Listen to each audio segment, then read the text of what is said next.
I just do think there needs to be more emphasis placed on the value of a stay-at-home mom who is successfully raising the kids and homeschooling, because the amount of money you'd be spending on childcare and education if you send them to a private school it's free. What are you talking about? No, if you send them to private school, no, it's not. Private school. No, first of all, let's talk about before they first of all, public schools, right?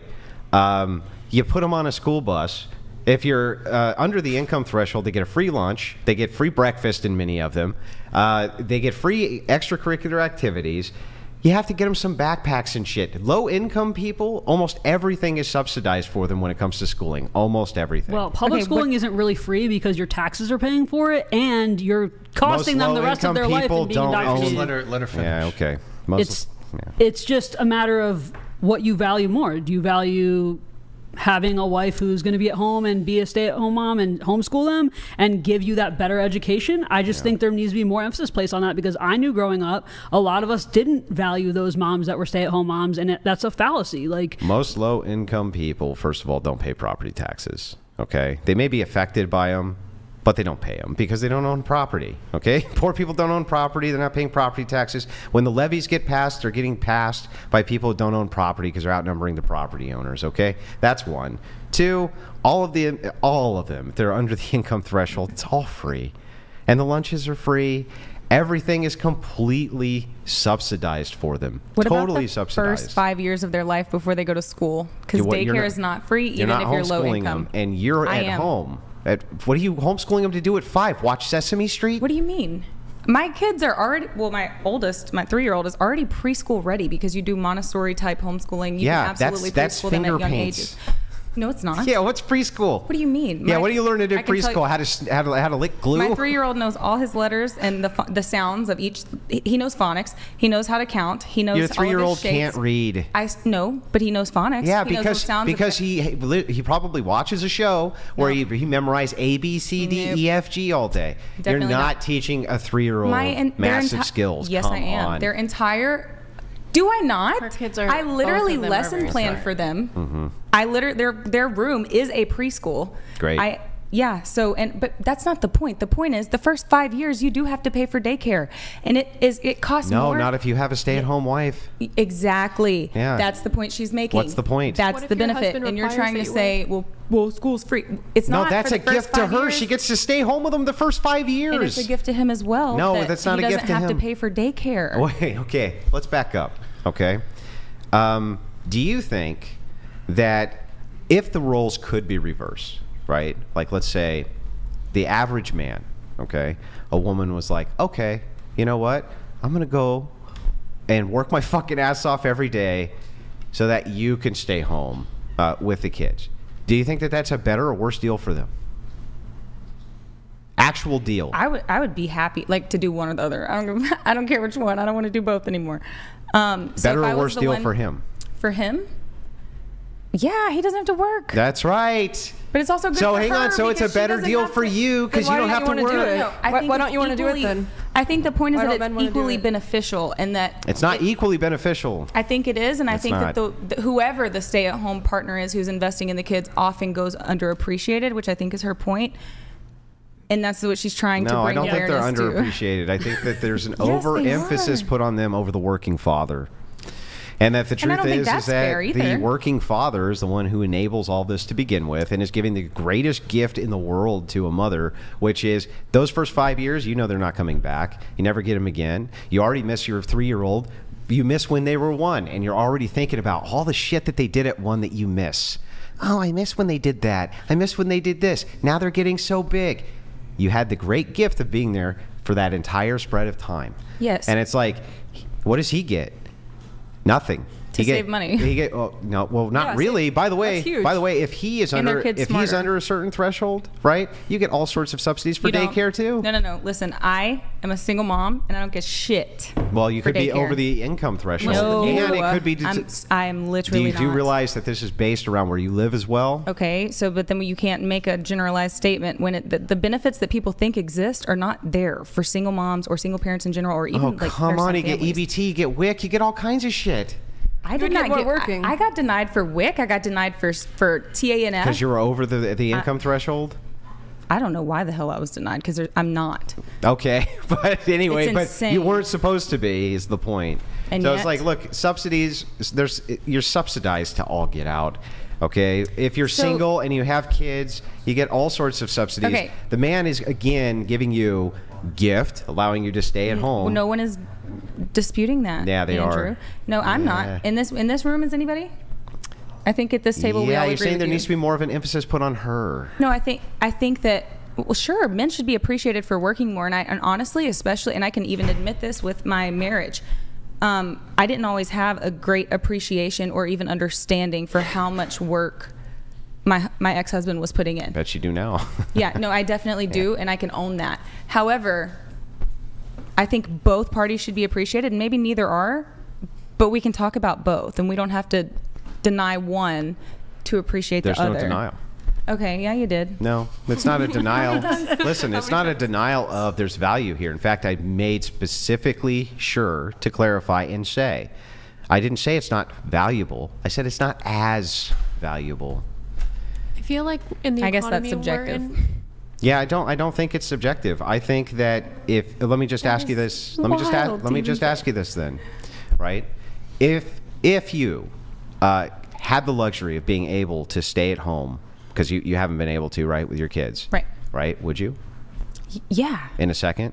Yes. Would you do anything you could possibly do to have that luxury? Oh, I don't know. Within reason. Like, I'm not going to settle for someone I don't want for that. So you wouldn't sacrifice for it. But I think that there are people, women, and I think most women actually would because maybe they would. You can't get that. You got to work. Right, but I'm not going to live inauthentically, and I don't want to set an example to my kids that they have to live a lie either. But yeah, I'm sure they'll thank you for outsourcing their care when they're older. Well, they're great right now. I'm just stressed the fuck out. Mm-hmm. But I will tell you this: if I ever am in a position to be I did it the first time though. But some women don't do this. It's crazy. I will see some stay-at-home moms that don't even clean the fucking house. Yeah, which is wild. Yeah. So I do think they're pretty enabled. If you're in that position, like, you should appreciate it. It is a blessing. And, rub his feet, bro. Yeah, but they don't. I know, yeah, and I don't think that's right. And so, again, highly underappreciated. And, yes, I think there is an overemphasis even by feminists who say, oh, no, we should start valuing stay-at-home moms again. It's like, okay, great. But never hear any emphasis on working fathers and that it's actually a gift they're giving these women to allow them to stay at home with the children. I feel like in this economy right now, too, I know many of my friends their husbands are requiring them to work, at least working from home while they have kids, too. I would be single. So I'm just curious how that would play in, because for financial stability, just because it's so difficult right now on one income. They're requiring a small part-time job while they're still at home, so what? No, full-time, but from home. Full-time from home? Mm-hmm. Well, that's a different story then. Now you have a different requirement. The thing is, though, is we're not discussing whether or not you have a working wife at home who's working full-time from home, and that wouldn't create dynamics which are different. We would all concede that that's true. We're talking right now on a woman who's staying at home and is given the gift of being able to take care of her kids. Should she submit to her husband or not? And the idea here basically is like, if she wants to. But because there are so many women, I think in most ways. But see, from my perspective, though, right, and we'll get to this in just a second, I promise. I just want to finish this combo. No worries. From my perspective, it's like, well, then why would he want to get married to you and have you stay home with the kid? Like, why would they do it? It just seems so stupid to me. Like, that's why these secularists are like, look, Andrew, give me the great reason to get married. I'm like, I can't, because you're going to get married to a chick, and she's going to be like, I'm Trad, and I love you, and I'm going to submit, I'm going to obey, and blah, blah, blah, blah, blah. And then he's going to go work, right? And she's not going to obey shit. She's going to divorce him. She's going to take half his shit, and she's going to leave him, kind of up shit creek without a paddle. So I'm just like, well, you could do that, or you could just kind of, well, I don't know, check out both ways, though, out of the secular. Well, not really. Not if I look at the stats. It doesn't go both ways. I'm a perfect example of how that does not always play out. Again, you can't point to every outlier. I know, but I don't think it's as big of a thing as you think it is these days. And maybe it's just a Texas thing, and I'll admit that, because I don't know how. That in Texas they don't want stay-at-home moms who obey. Okay, tell me another. No. In tell Texas, me something else. Well, first of all, there's like objective stats that men benefit from marriage more than women do. When it comes to their health, when it comes to their financial stability. Erroneous. Yeah, look it up. Erroneous. Yes. No. This is all true, but their social status. You have some pretty major flaws with it, though.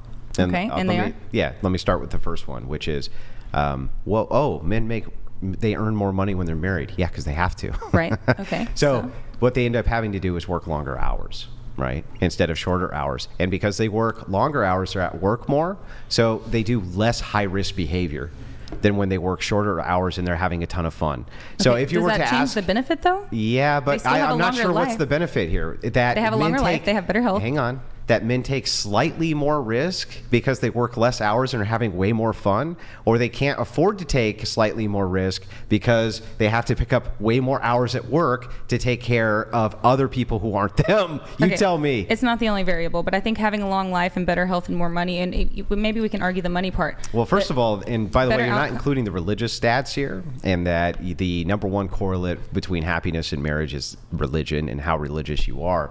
When you're talking about secular marriages, all of these other correlates that you're talking about, which do increase, they increase much, much less.